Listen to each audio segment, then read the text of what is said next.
এই গণহত্যার দায় অনেকের বাংলাদেশের কারেন্ট ক্রিমিনাল অ্যাক্ট মোতাবেক ফাঁসির সাজা হবে এবং লেজিটিমেটলি লিগালি হবে। আসলে অত্যন্ত দুঃখজনক, কিন্তু আনিসুল হক, সালমান এফ রহমান তাদেরকে যেভাবে ধরা হলো এটা কিছু দূর স্ক্রিপ্টেডই মনে হয়, এবং স্ক্রিপ্টটা আসলে অনেক চিন্তা ভাবনা করে সময় নিয়ে হয়তো লেখা হয়নি এই ধরনের স্ক্রিপ্ট। এবং ওনাদের সম্বন্ধে যে ওনাদের নামে যে মামলাগুলো করা হয়েছে, আমি নিজে আইনজীবী না, তবে আমি রাজনীতি করি, গত 15 বছর এই সরকারের হাতে গুম, হাজত, অত্যাচার অনেক কিছু সহ্য করেছি। গত 2 সপ্তাহে মাঠে থেকে গুলি খাওয়া থেকে শুরু করে আর অনেক কিছু সহ্য করেছি এই ছাত্রদের আন্দোলনে ছাত্রদের সহযোগী হতে। যে তো এই সরকার গত সরকার, এই ফ্যাসিস্ট সরকার কি কি করতে পারে, কিভাবে মামলা দিয়ে হয়রানি করে সব আমরা দেখেছি। তো এগুলো দেখতে দেখতে একটা অভ্যাস হয়ে গেছে, একটা জ্ঞান চলে এসেছে, চার্জশিট কিভাবে হয়, এফআইআর কিভাবে দায়ের করা যায় এবং কোন মামলায় কত ইজিলি খারিজ পাওয়া যায়। তো এই যে মামলাটাতে সালমান এফ রহমান এবং আনিসুল হককে ধরা হয়েছে, সেই মামলাগুলো আসলেই মনে হচ্ছে একেবারে পরীক্ষিতভাবে যারা লিখেছেন তারা এমন ভাবে লিখেছেন যেন খুব সহজে এটা উড়িয়ে দেওয়া যায়। এখন আমি বেনিফিট অফ ডাউট তাদেরকে দিতেই পারি যে থানাগুলো মাত্র এসে বসেছে, তাদেরকে দেওয়া হচ্ছে। কারণ আমরা একটা ভাইরাল ভিডিও দেখেছি সোশ্যাল মিডিয়াতে, যেখানে একজন সিনিয়র রিপোর্টার থানার ওসি সাহেবের সাথে কথা বলছেন এবং ওসি সাহেব বলছেন আপনার যেটা ইচ্ছা বলে দেন, আপনার যেটা ইচ্ছা বলে, সদরঘাট বলে দেন, সদরঘাট আপনার যেটা ইচ্ছা। তো এই টাইপের ভাবে হয়তো জিনিসটা তৈরি হয়েছে।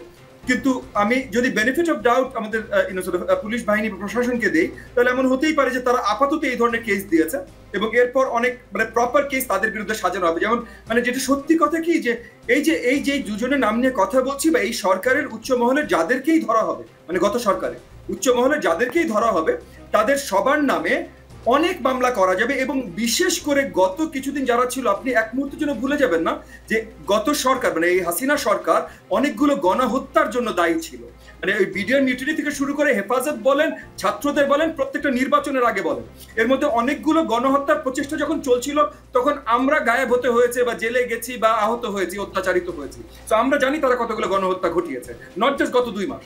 তো এই যে তাদেরকে যখন আপনারা ধরবেন, শুধু ওই যে জেলে না, কিন্তু এই গণহত্যার দায় অনেকের বাংলাদেশের কারেন্ট ক্রিমিনাল অ্যাক্ট মোতাবেক ফাঁসির সাজা হবে এবং লেজিটিমেটলি লিগালি হবে।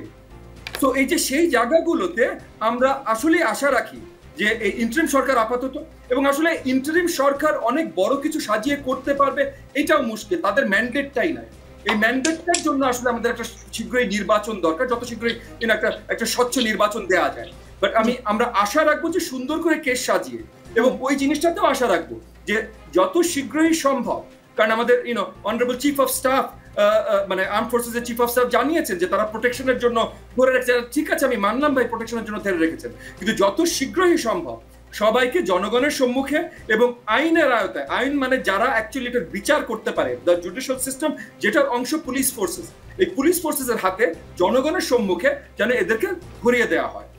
প্রোটেকশন আসলে তাদের ডিউ না, আইনের বিচার এখন তাদের ডিউ। প্রথম 2-3 দিন ঠিক ছিল, অরাজকতা ছিল, আমরা কন্ট্রোল করতে পারিনি, ঠিক আছে, আমরা আর এক্সট্রা ব্লাডশেড চাই না, মানছি, কিন্তু এখন আর সেই জায়গাটা নেই। এবং এখন যদি সবগুলো থানা পরিপূর্ণভাবে বলিষ্ঠ নাও হয়ে থাকে, তবুও এখন আমাদের তাদের প্রতি আমাদের আহ্বান যে আইনের আওতায় এই যে যারা অ্যাবসোলুট দায়ী, জেনোসাইডাল কিলিংস, গণহত্যা থেকে শুরু করে পুরো দেশের অর্থনীতিকে ডুবিয়ে দেয়া, এই সবকিছুর জন্য যারা দায়ী তাদেরকে আইনে আওতায় আনাটা যত শীঘ্রই সম্ভব, কারণ যেন জনগণের ভিতরে একটা আস্থা আসে যে আচ্ছা, হাসিনার ফ্যাসিস্ট সরকার গেছে, এখন দেশে আইন এসছে।